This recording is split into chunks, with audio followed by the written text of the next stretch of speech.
And there are many forks in the road. And I think one of the things you bring up, Bobby, when you talk about fear is that conversation around the other side, because what is the opposite of fear?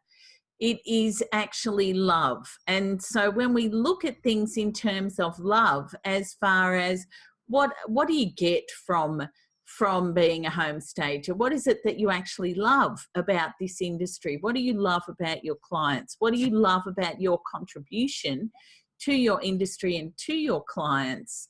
Because that is actually what is real, and the fear is what is not real. You are creating it in your own mind. That's great. You know, again, it's at both sides of the conversation. And I had heard that term years ago, both sides of the conversation in your head. And I was thinking, that's not true. And then I got to thinking about it. And I was like, oh my God, I do that all the time. I do that all the time. It's like, you do something and your husband will say something in response.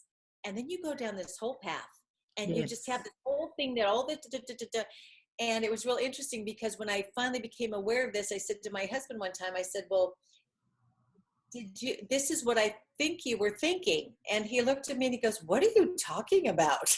He said, I didn't think that. And I was like, it was like a whole new world opened up to me. And so now when I have situations come up and I'll receive an email or a text, something that I put the inflection in it as being negative. Why do we do that? I don't know why we go to the negative side, but you know what? When I would stop myself and call that person and say, hey, I got your email about the table. And they're, oh yeah, I was just surprised you brought in the maple table instead of the white table we talked about. I like it, but I was just curious, where'd you get the maple table?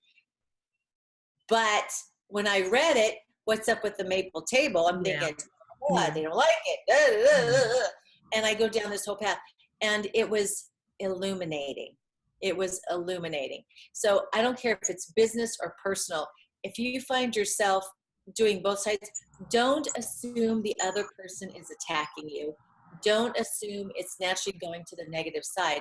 What I really, really want to encourage you to do is just step back and just ask them, oh, I got your email about the table. What'd you mean? And don't mean, what did you mean by that? No, it's what you mean. Just ask. And if they say, well, I hated that maple table, say, oh, really? Well, this is the reason I picked it, or whatever. But it's like, at least then you know what's going on.